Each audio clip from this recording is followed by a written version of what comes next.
اچھا سر جی، سب سے پہلے تو یہ بتائیے کہ آج کل ایک بڑی ہاٹ نیوز ہے انڈیا کے حوالے سے کہ تاجکستان میں ان کا ایک ایئر بیس تھی جو 20-25 سال سے وہاں پہ موجود تھا، ان کا ہولڈ تھا، وہ اب خالی کر کے چلے گئے. کیوں خالی کر رہے ہیں اور اس کی ہسٹوریکل جو امپورٹنس تھی وہ کیا تھی؟ اس کی امپورٹنس یہ ہے کہ بنیادی طور پر انڈیا چاہتا تھا کہ سینٹرل ایشین اسٹیٹس کے ساتھ اچھے تعلقات ہیں. انڈیا چاہتا تھا اپنا ایک فٹ ہولڈ رکھنا وہاں پر. تاجکستان سے اس نے 2002 میں ڈیل کی کہ ہم یہ بیس آپ کا آپریشنلائز کریں گے، بلکہ ڈیولپ کریں گے، اس کو گرو کریں گے، ایکسپینڈ کریں گے اور انویسٹمنٹ کریں گے اس کے اوپر. تاجکستان کوئی 20 سال پہلے یا 25 سال پہلے اتنا ڈیولپ نہیں تھا اس طرح اتنا آج ہے. تو انہوں نے ان کے انڈر اے کانٹریکٹ ان کو ایک بیس دے دیا. ظاہر ہے انڈیا کے لیے بہت بڑی سیلیبریشن تھی کہ کب بیونڈ بارڈرز آپ کے پاس ایک فٹ ہولڈ ہو یا بیس ہو. تو وہ آلموسٹ 10 سال کے لیے ایکسٹینشن ہوتی گئی ان کی. تو ابھی ریسنٹلی تاجکستان نے وہ فردر ایکسٹینشن نہیں دی، اور جس پہ وہ ظاہر ہے بڑے ڈس اپوائنٹڈ ہیں. یہ لیز ٹائپ جیسے ہوتا ہے کہ ہم نے آپ کو اتنے 10 سال کے لیے لیز دیا ہے جو ایکسٹینڈیبل ہوگا، ایکسٹینڈیبل ہوتا ہے، تو آپ کی مرضی ہے نہ ایکسٹینڈ کریں. اس دفعہ نے ایکسٹینڈ نہیں کیا. اور آپ کے ویورز کے لیے ایکسٹینڈ کیوں نہیں کیا؟ کیونکہ رشیا جتنا مرضی انڈیا کے کلوز ہو اور چائنا بالکل ویسے ہی کلوز نہیں ہے، ان کا تاجکستان پر بہت پریشر تھا. ظاہر ہے پاکستان کا بھی انفلوئنس تھا، پاکستان کے بھی اچھے تعلقات ہیں تاجکستان سے، بہت اچھے آج کل. ہم نے جہاز بھی دیے ان کو. یہ ذہن میں رکھیے گا کہ پھر ڈیولپ ہوا، پریشر ڈیولپ ہوا، تو وہ پریشر کی وجہ سے اس کو انہوں نے معذرت کر لیا کہ ہم آپ کو ایکسٹینڈ نہیں کر سکتے.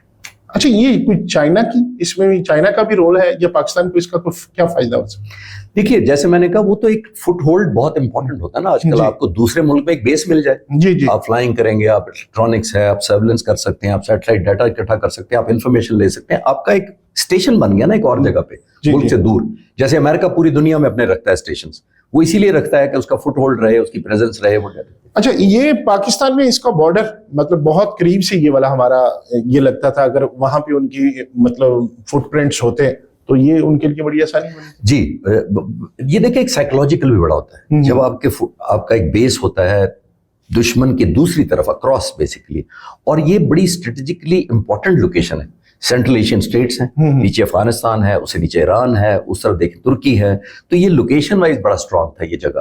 اور ظاہر ہے جیسے میں نے کہا کہ بہت سارے نیبر ملک بہت انیزی ہوتے تھے، اور انیزی ہونے کی وجہ سے بڑے عرصے سے پریشر تھا، 15-20 سال سے ان کے اوپر کیس کو نکالے، اور وہ کامیاب obviously پریشر کامیاب ہو گیا اور انڈیا کو انہوں نے معذرت کر لیا. جو ریسنٹ ایک ڈیفنس ایگریمنٹ ہوا ہے امریکہ اور انڈیا کے درمیان، اس کا پاکستان پہ کیا امپیکٹ آ سکتا ہے؟ ایک طرف ہم پاکستان میں امریکہ کے بڑے گڈی گڈی چل رہا ہے، ہمارے دوست ہیں، ہماری تعریفیں ہو رہی ہیں، دوسری طرف ہمارے دشمن سے ایک ایگریمنٹ ہو رہے ہیں. ایسا یہ جو ایگریمنٹ ہوا ہے نا، یہ اس سینس میں سرپرائز ہے بھی اور نہیں بھی. ٹھیک ہے، آپ دونوں میں ایکسپلین کر دیتا ہوں. دیکھیے 2005 میں منموہن سنگھ پرائم منسٹر تھے ہندوستان کے، پہلی دفعہ ایگریمنٹ ہوا 10 سال کا ڈیفنس ایگریمنٹ. 2015 میں یہ ایکسٹینڈ ہوا، 2025 میں دوبارہ ایکسٹینڈ ہوا. پچھلے 20 سالوں میں جب یہ ہوا تھا اور آج تک مجھے اس لیے حیرت نہیں تھی کہ ہم امریکہ کے لیے کوئی زیادہ ریلیونٹ نہیں تھے. ٹھیک ہے، امریکہ ہمیں کہتا تھا ہم ڈبل کھیلتے ہیں، ہم ادھر بھی سمپتی رکھتے ہیں، ہم سے بھی آپ نے نوٹ کیا ہوگا اوباما بھی یہ کہتا چلا گیا، سب پریزیڈنٹ یہی کہتے چلے گئے. ایون پریزیڈنٹ ٹرمپ پچھلے ٹینیور کا نکال کے دیکھ لیں کہ we have had enough from Pakistan. Pakistan بہت ہمیں تنگ کرتا ہے. ٹھیک ہے، ٹھیک، اب وہ ہمیں کہتے ہیں ڈو مور کرتا ہے. ٹھیک، آپ کو یاد ہوگا. تو 20 سال تو مجھے سرپرائز نہیں تھا کیونکہ وہ ان کے لیے بہتر آپشن تھی. ٹھیک ہے، اب سرپرائز تھوڑا سا یہ ہوا ہے کہ انہوں نے 7 بیوٹیفل برانڈ نیو ایئرکرافٹ ہمارے کہے 45 دفعہ، لیکن ایگریمنٹ ادھر کر لیا. لیکن حیرت ایک سینس میں مجھے نہیں بھی ہوئی as a student of strategy. دیکھیے میں جتنا پڑھتا یا پڑھاتا رہا ہوں اسٹریٹجی، دنیا میں کوئی بھی سب ملک جو ہے وہ آپ سے پرسنل دوستی نہیں رکھتا. یہ کلیئرٹی ہمیں رکھنی چاہیے. ٹھیک ہے، اپنی نیشنل انٹرسٹ میں آپ کے قریب آتا ہے یا دور چلا جاتا ہے. ٹھیک ہے، میرے اور آپ کے نیشنل انٹرسٹ کامن ہے، ہم قریب آئیں گے. یہ پرسنل دوستیاں نہیں ہوتی. یہ heads of the state national interest کے حساب سے باتیں کر رہے ہوتے ہیں آپ سے. بالکل ایسے. اگر غلط فہمی ہوئی ہے تو ہمیں ہوئی ہے. ٹھیک، بالکل ٹھیک ہے، ایک clear got it. I am sure. یہ بتائیے مجھے، جب امریکن پریزیڈنٹ 3 دن پہلے کہتے ہیں کہ 7 brand new beautiful aircraft کہتے ہیں، تو یہ ایگریمنٹ اس رات تو نہیں سائن ہوا. ظاہر ہے پہلے سے تیاری ہو رہی تھی، ایکسٹینشن پہلے نیگوشیٹ ہو رہی تھی. تو میری اس پہ ٹیک یہ ہے یا میرا خیال یہ ہے کہ امریکن پریزیڈنٹ نے ایک طرف انڈیا کو کورس کیا ہے، یعنی سکویز کیا ہے، یہ جہازوں کا کہہ کے، تیل کا منع کر کے، روس سے نہ لو, اپنی انٹرسٹ ہے ہماری طرف رجوع رکھو, ہمارے سے دوستی رکھو, تاکہ اور آپ نے دیکھا کتنا زیادہ پریشرائز کیا, ٹیرف بڑھا کے یہ کر رہے ہو تم, ٹھیک ہے, ایک طرف یہ پریشر رکھا, پاکستان کی تعریفیں رکھی, اور ساتھ ساتھ میری فیل یہ ہے کہ انہوں نے سائڈ ٹیبل کی سائڈ سے یہ ایگریمنٹ بھی دکھاتے رہے ہیں اس کو, کیا کرو کہ یہ آ رہا ہے پیکیج, اگر تم چاہتے ہو تو ادھر آ جاؤ, ورنہ پاکستان کے ساتھ ہمارا تو ہے ہی ہے. تو یہ بارگیننگ چپ ہوتی ہے انٹرنیشنل ڈپلومیسی کے اندر, ٹھیک ہے. تو اس کو انسینٹیو کے طور پہ انہوں نے یوز کیا. آپ نے نوٹ کیا کہ امریکن پریزیڈنٹ نے خود کہا ہے کہ وہ تیل لینے کا کہہ دیا, منع کہتے ہم نہیں لیں گے, تو یہ وہ ٹرم پہ تو آنا شروع ہو گیا نا, ٹھیک ہے. تو یہ ایک انسینٹیو ہر گورنمنٹ یوز کرتی ہے, ہمیں مایوس نہیں ہونا چاہیے. مجھے سرپرائز اس لیے نہیں ہوا, بلکہ میں سرپرائز اس وقت تھا کہ پریزیڈنٹ امریکہ ہمیں اتنا اچھا بچہ کیوں سمجھنا شروع ہو گیا. اچھا, اس کا پاکستان کو کوئی نقصان ہو سکتا ہے؟ دیکھیے ملٹری جب یہ ایگریمنٹ ہے کیا؟ دیکھیے اس کی تو تفصیل ابھی نہیں بتائی. اوکے, جو ٹریک ریکارڈ ہے 20 سال کا, میں اس پہ عرض کر دیتا ہوں. دیکھیے اس دوران پچھلے 20 سالوں میں انڈیا نے امریکہ سے چینوک ہیلی کاپٹر لیے, C-130s لیے, ملٹری ہارڈ ویئر ڈفرنٹ قسم کا لیے, فائٹر جہاز نہیں لیے. لیکن ایک سٹیٹمنٹ آئی تھی F-35 جہاز امریکہ نے ان کو آفر کیے تھے کوئی 3-4 سال پہلے پرائم منسٹر مودی کو, اور ہمیں خطرہ تھا کہ یہ شاید چینوک یہ لے لیں, F-35 لے لیں. As a fighter pilot F-35 one of the best in the world ہے آج, ٹھیک ہے, اسٹیلتھ جہاز ہے, 5th جنریشن ہے, نظر نہیں آتا ریڈار پر, ریڈار پر نظر نہیں آتا. اس وقت ہم بڑے اپریہنسو تھے, میں پاک فضائیہ پوائنٹ آف ویو سے کہہ سکتا ہوں کہ اگر یہ جہاز اس ریجن میں آ گیا تو بیلنس ٹلٹ ہو جاتا ہے, اس میں کوئی شک نہیں ہے. لیکن پھر انڈیا نے نہیں لیا وہ جہاز, اور کیوں نہیں لیا؟ میں نے جب انڈین سائڈ سے ریسرچ کی تو پتہ لگا کہ اس جہاز کی ایک سوٹی جو 1 گھنٹے کی فلائٹ سمجھ لیں تقریباً 30 لاکھ روپے کی پڑتی ہے. 30 لاکھ روپے کی پڑتی ہے. تو انڈیا کے لیے یہ پروہیبٹیو کاسٹ تھی اس جہاز کو مینٹین کرنا. اور بائی دا وے یہ جہاز نارمل مینٹیننس بھی نہیں ہے, بہت ہائی ٹیک ہے, ایڈوانس الیکٹرانکس ہیں, اس کی انٹیگریشن باقی جہازوں کے ساتھ, اس کی اپنی مینٹیننس بہت چیلنجنگ ہے. تو ہندوستان نے سوچا کہ اتنا مہنگا جہاز لینے کی بجائے ہم کوئی سستا آپشن لے لیتے ہیں. اچھا, یہ ایک بات ہے.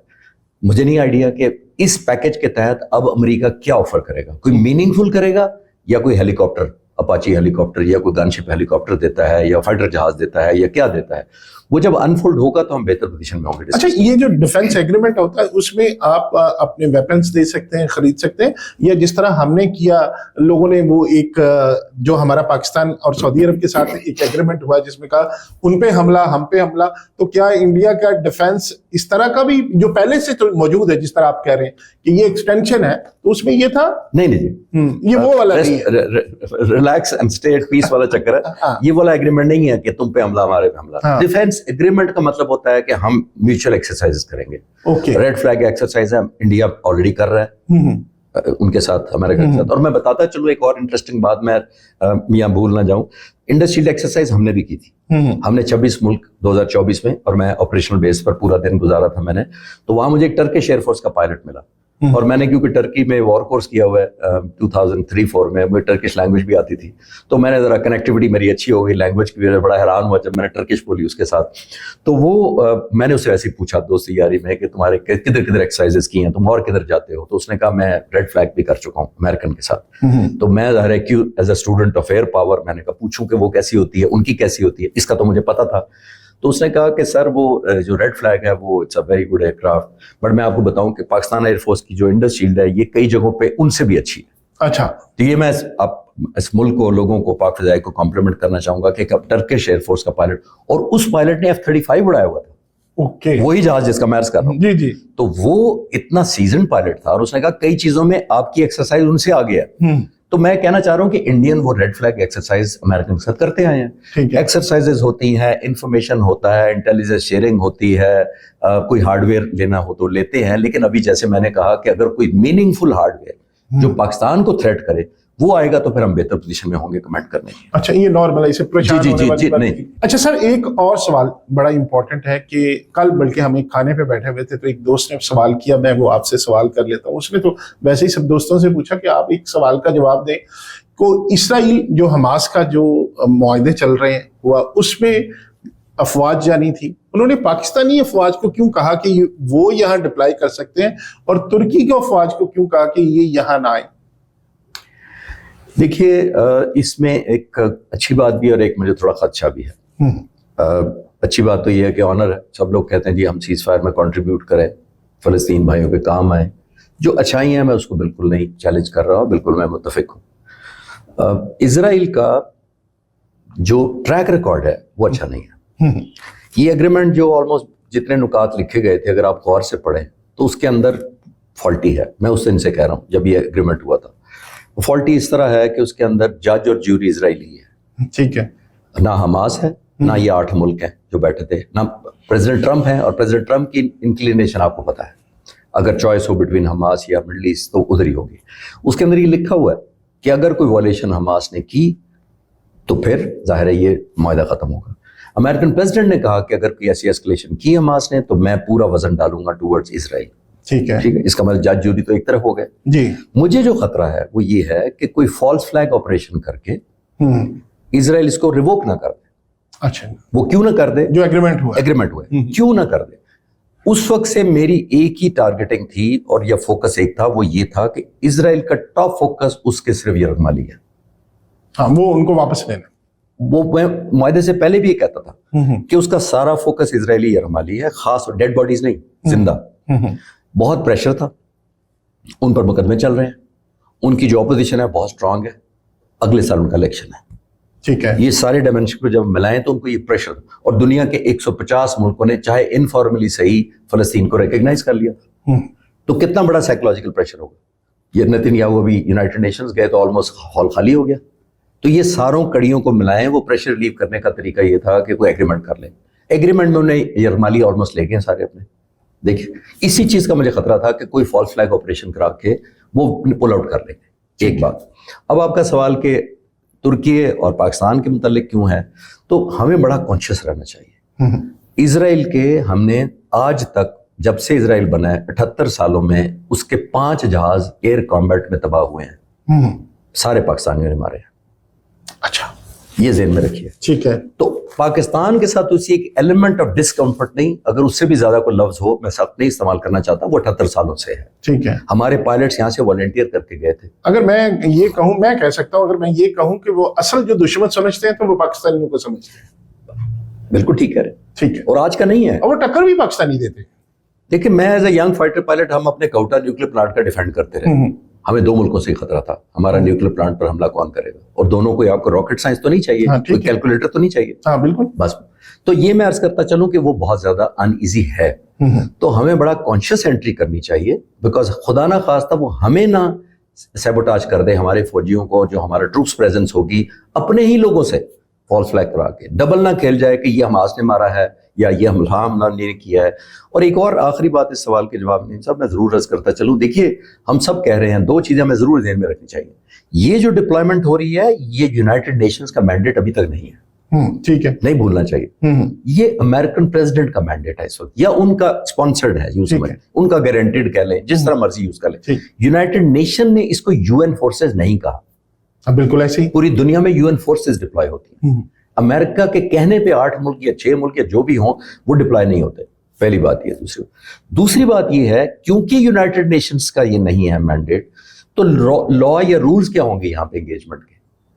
ٹھیک ہے. صومالیہ میں, دنیا میں کہیں جب فوجیں جاتی ہیں تو یونائٹڈ نیشنز کے رولز گورن کرتے ہیں. جی, پروٹیکشن بھی ہوتی ہے, سیکورٹی بھی ہوتی ہے. حالانکہ حملے ان پہ بھی ہو جاتے ہیں لیکن اس کے باوجود چلے, اور ان کی امپاورمنٹ ہوتی ہے کہ اگر یہ ہو تو آپ یہ کر سکتے ہیں. ٹھیک ہے. وہ رول طے نہیں ہوئے ابھی تک. ہوئے کہیں تو مجھے کوئی بتا, نہیں ہوئے. تو آئی تھنک رول طے ہونے کے بعد میں بہتر پوزیشن میں ہوں گا کمنٹ کرنے ہوئے کہ یہ ہمارے فیوریبل ہیں یا انفیوریبل. اچھا نہیں, اس میں ایک چیز ہے, اگر پاکستانی افواج وہاں ڈپلائے ہوتی ہیں اس کے بعد وہاں سے کوئی آپریشن ہوتا ہے تو کون, کیا امریکہ اس پہ اسرائیل پہ حملہ کر دے گا اسرائیل پہ, یا ان کو ہمارے حق میں ان سے جنکشن کرے گا, یا ان کے ہمارے اینڈ پہ ہماری مدد کرے گا, اس طرح وہ ان کا بغل بچہ. یہی تو لائکلی نہیں ہے نا. میرا اپریہینشن بھی یہی ہے کہ دیکھیں امریکہ اس وقت نیوٹرل تو نہیں ہے نا. ہم کہہ سکتے ہیں اگر نیوٹرل ہوتا تو پھر 70,000 لوگ شہید نہ ہوتے اور 2 سال سے زیادہ جنگ نہ چلتی. تو نیوٹرل نہیں ہے. اب نیتنیاہو پر پریشر آیا, جس کا میں نے پچھلے سوال کے جواب میں کیا, تو جب اتنا پریشر بلڈ ہوا تو اس کی مجبوری بنا, ایک پولیٹیکل, ڈومیسٹک, لیگل, الیکشن سب کچھ ملا لیں تو وہ یہاں تک آیا. اور پھر قیدی وہ لے گیا اپنے, یرغمالی اپنے لے گیا واپس. تو اب اس کے سٹیک بہت کم ہے اس ایگریمنٹ میں, کہنا میں یہ چاہ رہا ہوں. اوکے ٹھیک ہے, سٹیک بہت کم ہے, اور سٹیک اگر کم ہے تو کوئی فالس فلیگ آپریشن کر کے وہ پارٹ 2 آف آپریشن نہ شروع کر دے کہ دیکھا حماس نے یہ کیا, اور فالس فلیگ آپریشن کرنے کا اس کا بڑی دوستی ہے انڈیا کے ساتھ. وہ ماسٹر.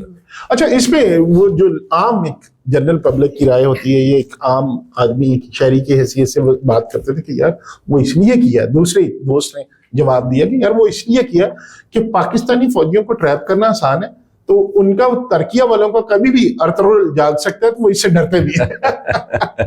یہ لائٹر نوٹ پہ ہو سکتا ہے. اچھا, وہ ایسی بات نہیں ہے. نہیں ایسی بات, میں تو ایسے عرض کیا نا, ہم نے جہاز ان کے مارے, وہ بدلہ لے سکتا ہے کسی بھی طریقے سے. دیکھیے embarrassment تو ہے نا, 78 سالہ ہے ہسٹری, 73 میں کتنے سال گزر گئے, بھولا نہیں ہے, 50 سال سے اوپر ہو گئے, اس کو بھولا نہیں ہے کہ آج تک پوری دنیا میں اگر کسی نے جہاز گرائے تو پاک فضائیہ کے پائلٹوں نے گرائے. اور دوسری بات کہ ساری دنیا اگر ان کو مان بھی لے تو یہ قوم ایسی ہے, یہ پاکستانی ایسے ہیں جو ہمیں تسلیم کرنے میں رکاوٹ بڑی یہی ہے. دیکھیے میں سپورٹ کر دیتا ہوں اپنے آرگومنٹ کو. پشپندر سنگھ ایک رائٹر تھے, انڈین سکھ, انہوں نے پاکستان پہ ایئر فورس پہ کتاب لکھی تھی 65 کی جنگ کے فوراً بعد, فضائیہ psyche of Pakistan air force. وہ پاکستان لاہور میں بڑے ہوئے تھے, مری میں پیدا ہوئے تھے. انہوں نے ہمارے ایئر فورس چیف کو ملے اور کہا کہ جی میں وزٹ کرنا چاہتا ہوں پیدائش کی جگہ, اور میں لاہور میں بڑا ہوں. وہ پاکستان تشریف لائے ایئر فورس کے گیسٹ کے طور پر. تو میں ان کا پروٹوکول آفیسر تھا. یہ ایئر 2000 کی بات ہے, 25 سال پرانی بات ہے. میں ان کا پروٹوکول کنڈکٹ کیا میں نے ان کو مختلف جگہوں پہ. تو وہ مجھے بتاتے تھے, انڈین رائٹر ایویشن کے تھے. انہوں نے مجھے کہا کہ میں ایک ایئر شو کے اوپر اسرائیلی ایئر فورس چیف کو ملا, اور میں نے اسرائیلی ایئر فورس چیف کو کہا کہ دنیا میں ایک ایئر فورس ہے جو سمجھتی ہے کہ وہ تم سے بھی اچھی ہے. ٹھیک ہے. اب ایک انڈین کہہ رہا ہے اسرائیلی چیف کو کہ ایک ایئر فورس ہے دنیا میں جو سمجھتی ہے کہ وہ تم سے اچھی ہے. تو اسرائیلی چیف انہوں نے کہا, پشپندر سنگھ نے, کہ اسرائیلی چیف نے کہا کون سی ایئر فورس؟ اس نے کہا پاکستان ایئر فورس. اب کون کہہ رہا ہے؟ انڈین اسرائیلی پاکستان کے بارے میں, پاکستان ایئر فورس بارے میں. تو جواب سنیے اس نے کیا کہا, مجھے آج بھی یاد ہے. اسرائیلی ایئر فورس چیف نے پشپندر سنگھ کو کہا, جو انہوں نے مجھے کہا, انہوں نے کہا اسرائیلی ایئر فورس چیف نے کہا مجھے نہیں پتا کہ پاکستان ایئر فورس ہم سے اچھی ہے کہ نہیں ہے, مجھے صرف یہ پتا ہے کہ 5 جہاز آج تک اسرائیل ایئر فورس کے ایئر کامبیٹ میں لوز ہوئے ہیں, 5 پاکستانیوں نے مارے. اس سے پہلے کسی نے نہیں مارے, آج تک نہیں مارے. 78 سال کوئی نہیں مار سکا, نہیں کوئی عرب ملک آج تک نہیں مار سکا. اندازہ لگا. ایئر مارشل نور خان ہمارے ایئر فورس چیف تھے 65. جی. آئزر وائزمین اسرائیلی ایئر فورس چیف تھے, اسرائیل کے, بعد میں اسرائیل کے پریزیڈنٹ بنے. وہ اپنی کتاب میں لکھتے ہیں, انگریزی میں لکھتے ہیں, میں اردو میں کوشش کرتا ہوں ٹرانسلیٹ کرنے کی. ایئر مارشل نور خان کے بارے میں ایک اسرائیلی کہہ رہے ہیں جو ہمارے ایئر فورس چیف تھے, انہوں نے کہا نور خان ایک زبردست آدمی ہے, اور میں شکر کرتا ہوں کہ یہ مصری نہیں ہے, پاکستانی ہے. کیا شکر کرتا ہوں مصری نہیں ہے, ایجپشن نہیں ہے, یہ کہ ہمارے پاس ہوتے. میرا دشمن نہیں ہے, میرا دشمن نہیں ہے. میں شکر کرتا ہوں یہ میرا دشمن نہیں ہے. تو بھائی یہ میں آپ کو ریلیشن شپ ثابت کر دیا کہ ہماری کیا